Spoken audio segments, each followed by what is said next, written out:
임미현의 아침 뉴스. 여러분 안녕하십니까? 5월 31일 CBS 아침 뉴스 임미현입니다. 북한 김영철 노동당 부위원장이 뉴욕에 도착해 폼페이오 미 국무장관과 고위급 회담에 돌입했습니다. 비핵화와 체제 보장 문제를 놓고 빅딜이 성사될지 주목됩니다. 백악관은 실무회담이 긍정적이라면서 북미 정상회담이 예정대로 다음 달 12일 개최될 것으로 예상했습니다. 6.13 지방선거와 국회의원 재보선 공식 선거운동이 오늘 새벽 0시부터 시작됐습니다. 여야 각 당과 후보자들은 표심을 잡기 위한 총력전을 벌이고 있습니다.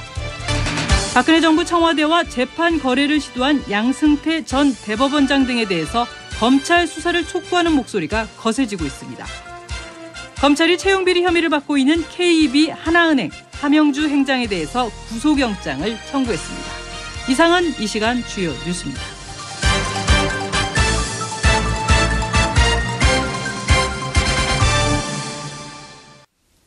김영철 북한 노동당 부위원장이 뉴욕에 도착해 마이크 폼페이오 미 국무장관과 1박 2일 고위급 회담에 돌입했습니다.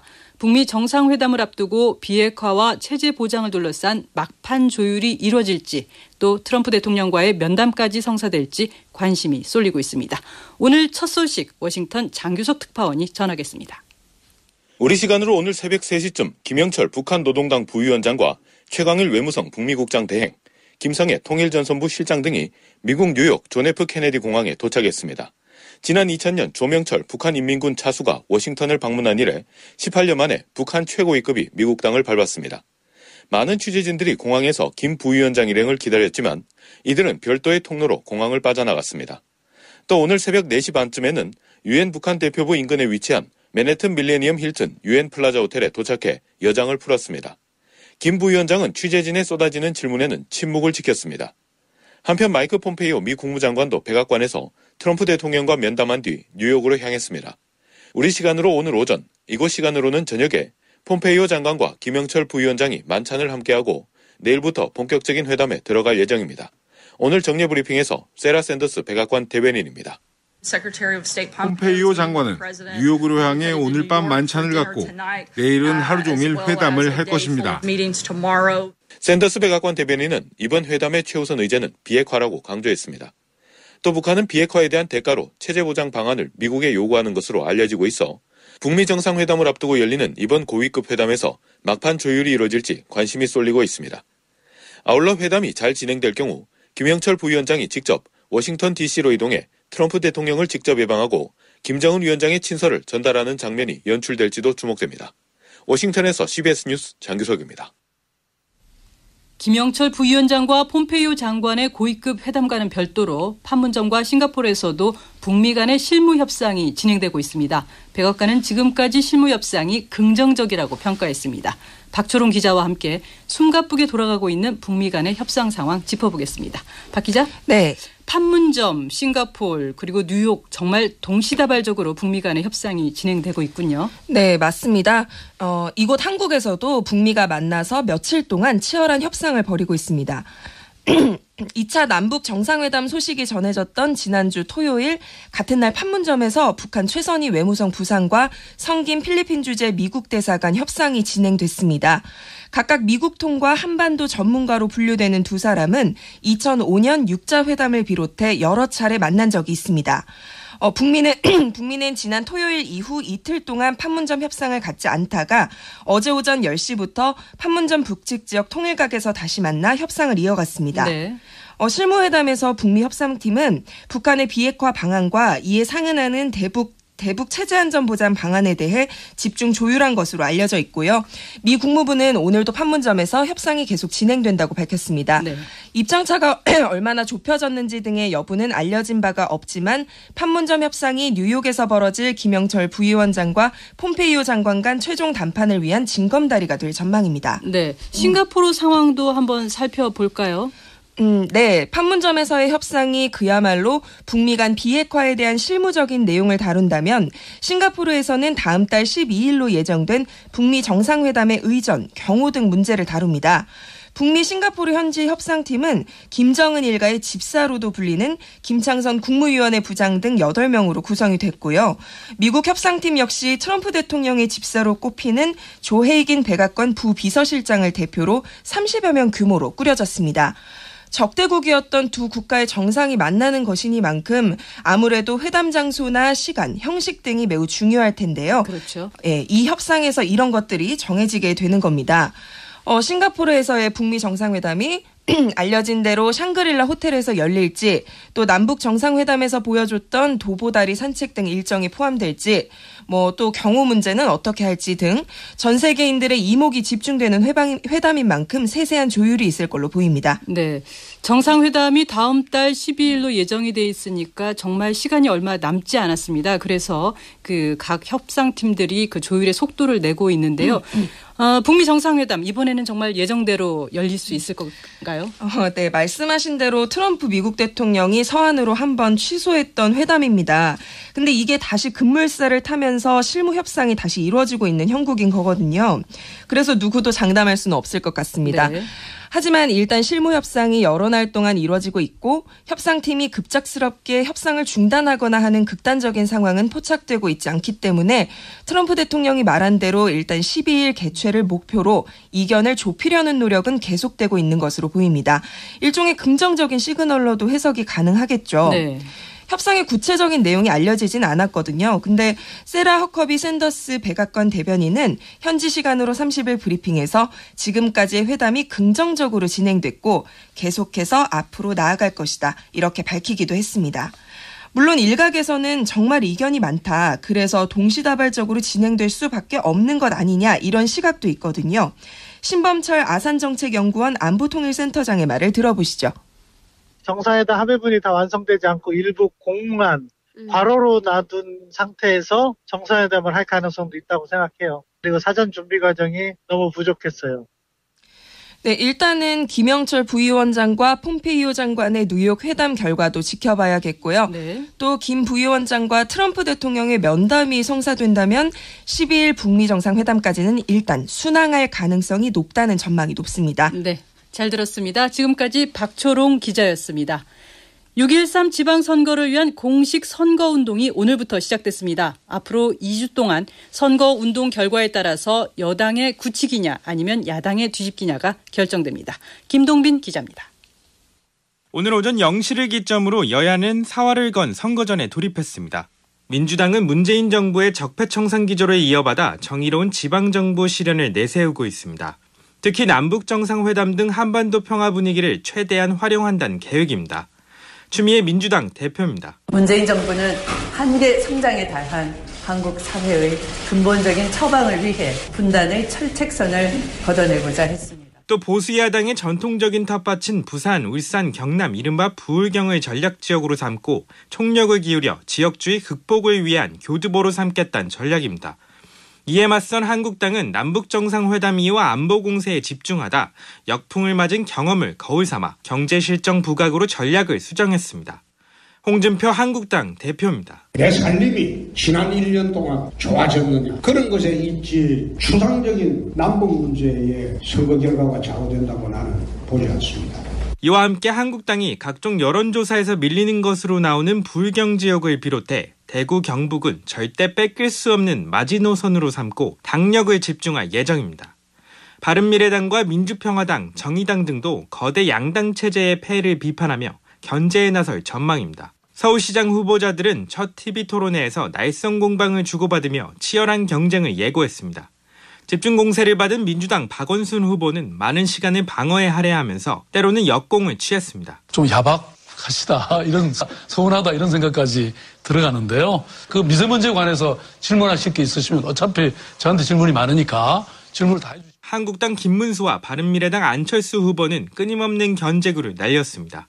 시민 탓을 하셨는데요. 시민 대토론회에서는 그런 정책 제시한 시민이 없었습니다. 왜 미세먼지를 안 없애고 도로 교통을 해결 안 하는지 정말 알 수가 없습니다. 지역 일꾼 4,016명과 국회의원 12명을 뽑는 이번 선거 결과가 문재인 정부의 평가뿐 아니라 향후 국정 운영의 주도권을 결정할 전망입니다. CBS 뉴스 김동빈입니다. 공식 선거 전에 막이 올랐지만 자유한국당 내부에서는 정작 선거보다는 선거 이후 차기 당권에 대한 관심이 더 크다고 합니다. 무슨 이유인지 이정주 기자가 보도하겠습니다.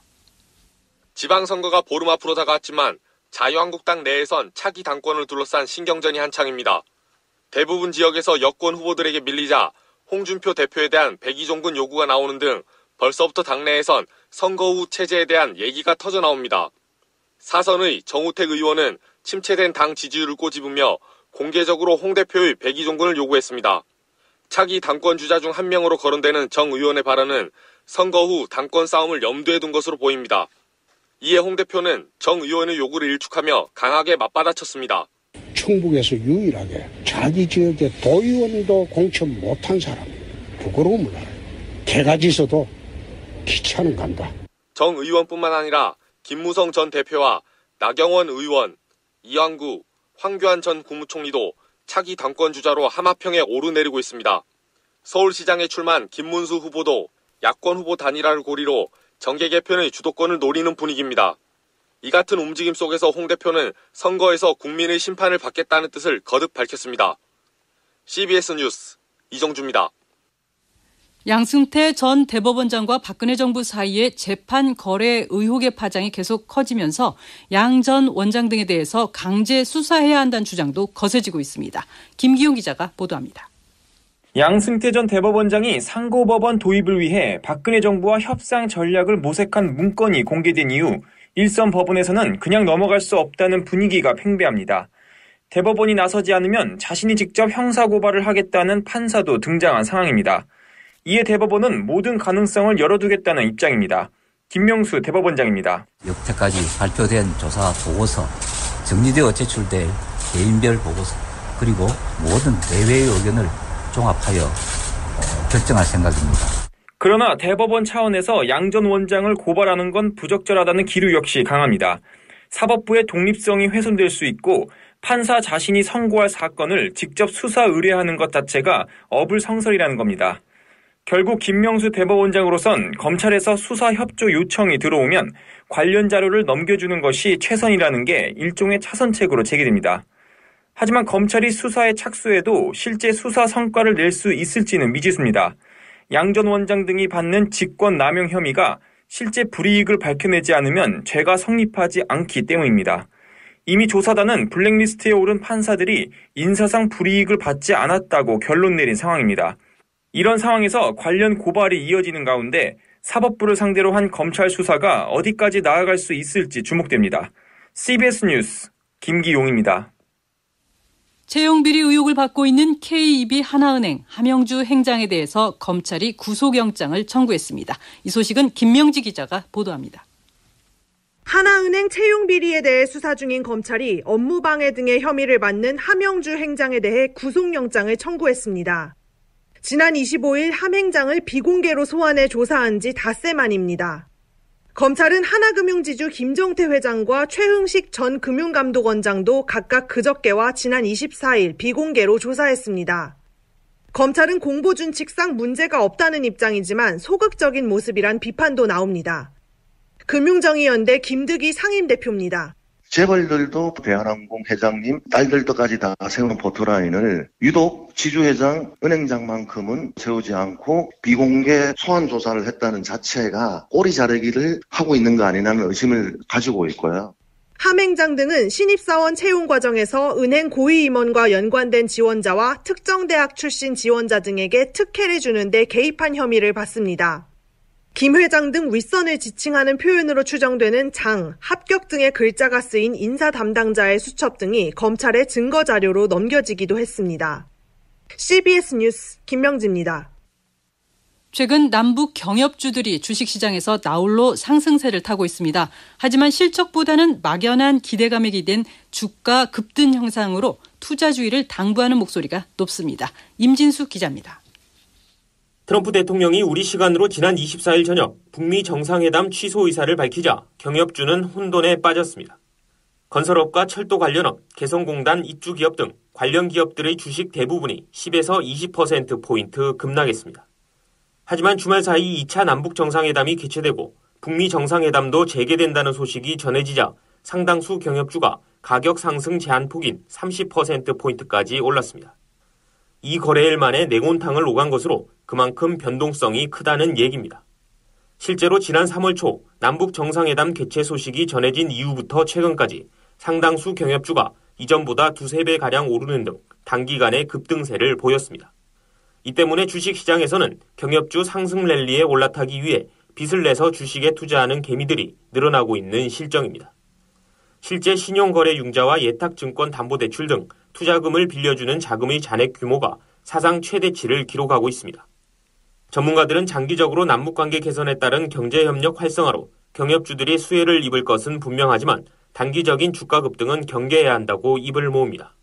교보증권 리서치센터 김영렬 본부장입니다. 경협 관련 이슈가 해당되는 산업의 미래 현금 흐름을 바꾸는 데는 상당한 시간이 걸릴 수밖에 없고 주가의 고평가 논란이 제기가 될 수밖에 없는데요. 고위험 고수익에 해당되는 투자인 만큼 각별한 주의가 필요하다는 점 등을 꼭 기억해둬야 하겠습니다. CBS 뉴스 임진수입니다. 삼성생명과 삼성화재가 삼성전자 지분 1조 4천억 원 규모를 매각했습니다. 삼성금융 계열사가 왜 이렇게 갑자기 대량의 삼성전자 지분을 처분하기로 한 걸까요? 홍영선 기자가 그 이유를 취재했습니다. 삼성생명과 화재는 어제 삼성전자 주식회사 주식 1조 3,851억 원 규모를 처분하겠다고 공시했습니다. 처분 목적은 금융산업의 구조 개선에 관한 법률, 이른바 금산법 위반 리스크를 미리 해소하기 위해서라고 설명합니다. 금산법에 따르면 대기업 계열 금융회사들은 비금융 계열사 지분을 10% 넘게 갖지 못합니다. 현재 삼성금융 계열사인 삼성생명과 화재의 삼성전자 지분은 9.72%로 10%를 넘지 못합니다. 그러나 삼성전자는 지난해 40조 원 규모의 자사주를 2차례에 걸쳐 소각한다고 발표했고 실제 작년에 절반을 없앴고 나머지 절반은 올해 안에 소각할 계획입니다. 삼성전자가 예정한 대로 자사주를 소각했을 경우 삼성생명과 화재의 지분율은 10%를 넘게 되기 때문에 이사회에서 초가분 주식을 매각하기로 의결한 겁니다. 그러나 일각에서는 정부의 삼성에 대한 지배구조 개선 압박에 따른 조치라는 해석도 나옵니다. 최종구 금융위원장은 삼성생명이 보험업법 개정 전에 스스로 해결 방안을 제시해야 한다고 엄포를 놓기도 했습니다. 금산법 위반이 되지 않기 위한 선제적 조치를 시작으로 삼성의 지배구조 개선이 본격화될지 주목됩니다. CBS 뉴스 홍영선입니다. 한국 GM 군산 공장이 첫 차를 출시한 지 22년 만인 오늘 결국 폐쇄됐습니다. 희망 퇴직을 신청한 직원 1,200여 명도 공장 폐쇄와 함께 퇴사합니다. 다음은 간추린 소식을 유지수 아나운서가 전해드립니다. 청와대의 한 직원이 어제 싱가포르에서 목격된 것에 대해서 청와대는 남북미 정상회담 때문이 아니라고 밝혔습니다. 청와대 관계자는 7월 초에 한 싱가포르 정상회담이 예정돼 있다며 남북미 정상회담과는 별개로 문 대통령의 국빈 방문을 위해 청와대 직원들이 사전 답사를 간 것이라고 말했습니다. 세르게이 라브로프 러시아 외무장관이 오늘 북한을 방문한다고 러시아 외무부가 밝혔습니다. 러시아 외무부는 양국 외무수장 간 회담이 예정돼 있으며 회담에선 양자관계 현안에 대한 논의와 한반도 주변 정세, 다른 국제 지역 문제에 대한 의견 교환이 이루어질 예정이라고 소개했습니다. 러시아 외무장관의 방북은 한반도 비핵화 문제를 둘러싸고 주변국 간에 벌어지는 숨가쁜 외교전, 특히 북미 정상회담을 앞두고 이뤄지는 것이어서 관심이 모아집니다. 공사장 근로자와 운전기사 등에게 상습적으로 폭언을 퍼붓고 손찌검을 한 혐의를 받는 한진그룹 조양호 회장의 아내 이명희 이루재단 이사장이 어제 두 번째로 경찰에 출석해 11시간가량 조사를 받고 귀가했습니다. 이 이사장은 어제 서울지방경찰청 광역수사대에서 오전 10시부터 저녁 9시까지 업무방해와 폭행 혐의에 피의자 신분으로 조사를 받았습니다. 5살 여아 고준희 양을 학대하고 숨지자 안매장한 혐의를 받는 준희 양의 친아버지와 친부 동거녀에게 검찰이 무기징역을 구형했습니다. 검찰은 어제 열린 재판에서 이같이 구형하고 안매장을 도운 동거녀의 모친에게는 징역 7년을 구형했습니다. 한국인 최초로 미국 빌보드 차트 정상에 오른 그룹 방탄소년단 인기가 높아지면서 외국 팬이 국내 인터넷 쇼핑몰에서 앨범을 사는 역직구가 대폭 늘었습니다. 역직구 플랫폼인 G마켓 글로벌샵은 방탄소년단 정규 3집 앨범 예약 판매 기간인 지난달 18일부터 이달 18일까지 한 달 동안 글로벌샵 음반 도서 카테고리 구매자 수가 지난해 같은 기간보다 40% 증가했다고 밝혔습니다. 김동연 경제부총리 겸 기획재정부 장관은 최근 저소득층의 소득이 줄고 분배가 악화된 것에 대해 시장을 중심으로 경제의 활력을 키우는 것이 중요하다고 밝혔습니다. 지금까지 간추린 소식이었습니다. 이어서 날씨 알아보겠습니다. 기상청에서 김수진 리포터가 전해드립니다. 네, 어느새 5월의 마지막 날을 맞이했는데요. 내일부터 6월 여름이 시작되는 만큼 이제부터는 더위에 대한 대비를 잘 해주셔야겠습니다. 오늘도 대부분 지역의 한낮 기온이 25도를 웃돌아서 낮 동안에는 초여름 더위가 계속 이어지겠고요. 특히 맑은 날씨 속에 햇볕이 강하게 내리쬐면서 오늘 자외선 지수도 대부분 매우 높은 단계까지 치솟겠습니다. 외출 시 자외선 차단제와 함께 양산이나 모자, 선글라스도 꼼꼼히 챙기시는 것이 좋겠는데요. 오늘 춘천의 한낮 기온이 29도까지 오르겠고 대구 28도, 청주와 전주 26도, 서울도 27도까지 올라서 어제보다 더 덥겠습니다. 다만 오늘 아침 기온은 대부분 어제보다 더 낮은 가운데 서늘하게 출발하고 있기 때문에 큰 일교차에 대한 대비 잘 해주시기 바랍니다. 그리고 오늘 오전까지는 중서부와 부산, 대구, 울산권을 중심으로 미세먼지 농도가 다소 높게 나타나는 곳이 있겠습니다만 점차 대기 확산이 원활해지면서 오후부터는 전국이 비교적 깨끗한 공기질을 되찾겠습니다. 그리고 6월이 시작되는 내일부터는 서울의 한낮 기온이 30도까지 오르는 등 본격적인 여름 더위가 이어지겠습니다. 날씨였습니다. CBS는 청취자와 함께 뉴스를 만들어가고 있습니다. 스마트폰에서 노컷뉴스 앱을 다운로드받아 소중한 의견과 제보 주시면 적극 반영하겠습니다. 5월 마지막 날 아침 뉴스를 마치겠습니다. 고맙습니다.